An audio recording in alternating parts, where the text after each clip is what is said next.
we always hold you and the entire defense to a high standard, but with Dak being out for a period, is there any additional sense of obligation, or we have to do even more, or can you not let that creep in? You just can't let that creep in. You know, it's one of the things you got to control what you control.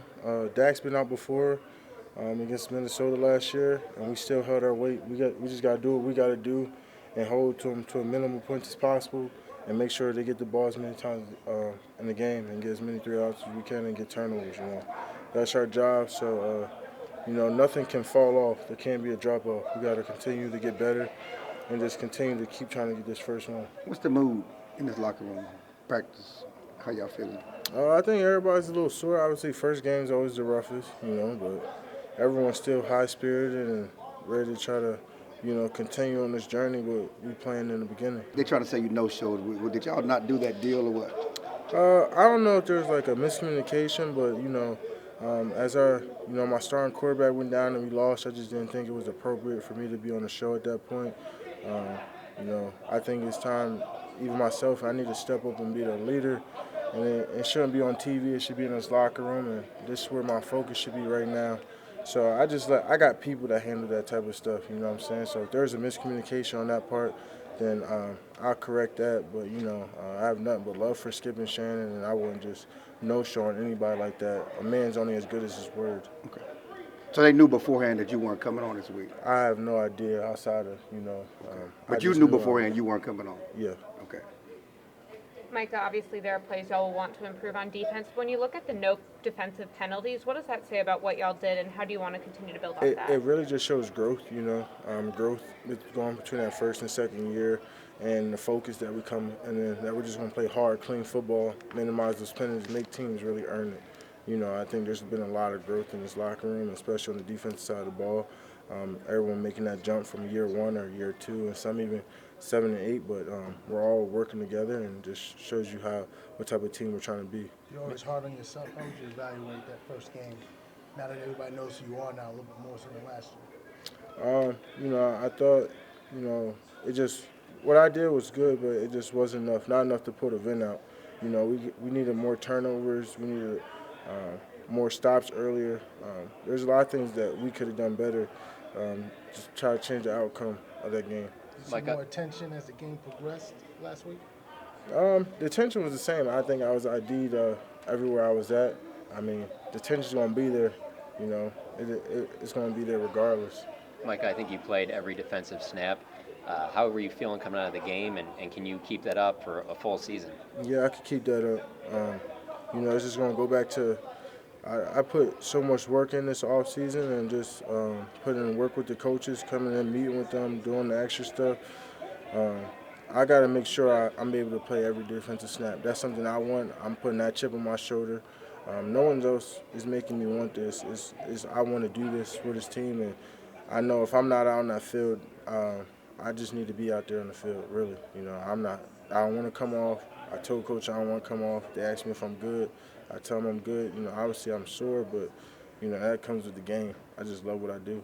You've told us before there were times you wanted to be out there longer. Were you surprised that they listened to you this time? No, I'm not surprised. You know, it's one of the things you just kind of voice of what you want, communication. And Coach probably told me he's going to give me a serious off because he saw I started getting tired. But I was like, I need to learn how to push through those. You know, it's okay to be tired. Maybe not similarities in scheme, but similarities in personnel between what you saw week 1 to week 2 offensively. Yeah. Very, very talented team, very loaded. It's going to be another extremely challenging matchup, but we're up to the test. It's going to be a 12-round fight, and it's going to go the distance. When you're facing somebody like Joe Burrow, how much does pressure become even more? I mean, I know it's what you want to do every week, but seeing what happened last week, the turnovers that happened there because of the pressure that was under there. One thing about really good quarterbacks, they don't make the same mistakes twice, so I'm not expecting the same Joe Burrow as last week. I don't think anybody should be expecting the same player. You're always trying to improve, so I'm not banking on Joe Burrow to make the same mistakes. You know, good players always learn from their mistakes, and you tend not to make the same mistakes twice. So I think he's an extremely good quarterback. I'm excited for the matchup, and yeah, you know, obviously I want to get pressure on Burrow, and you know, obviously try to make an impact in the game that way. and try my best to minimize his time and trying to get the ball to his elite receivers. What impresses you most about him? I always stays calm, even collected. I mean, look, he had 3-4 turnovers, but he still fought his team back in that second half and made a huge jump. That just shows you how he's always on to the next play. He's a competitor. He's somebody. Similar story, transferred. He's fought through he has an amazing story journey. He's a fighter, and one thing about fighters, they never stay down. He gets back up every time. So, I'm expecting the best Joe Burrow that's going to come out there on Sunday.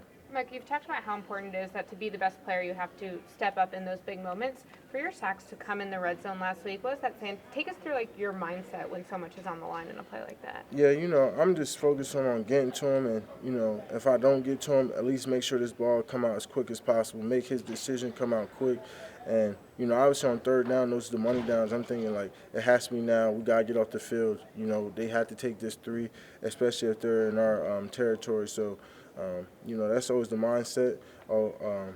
Every time I rush, I'm really I'm trying to get a sack, but obviously don't work like that. But, third down especially, it increases the intensity.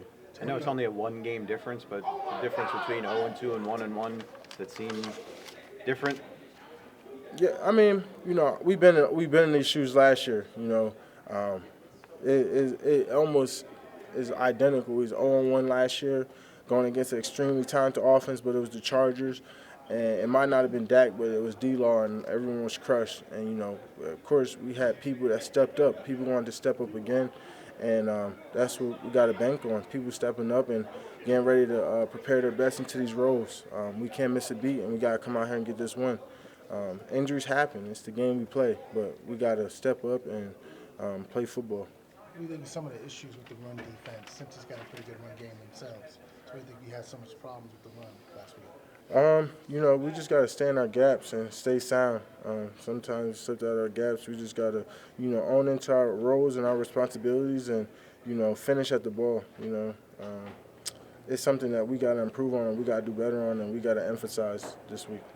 Leonard Fournette, the hit that has gone viral, you tweeted about it, you responded to it too. Just in general, how much are you expecting that to be, not the tweet, but the help from running backs, the chipping, that just to become more and more normal every single week as you continue to have the sacks that you put up? Sure, they need it. You know what I'm saying? They need help, I'm expecting it. It is what it is. It's football, you know what I'm saying?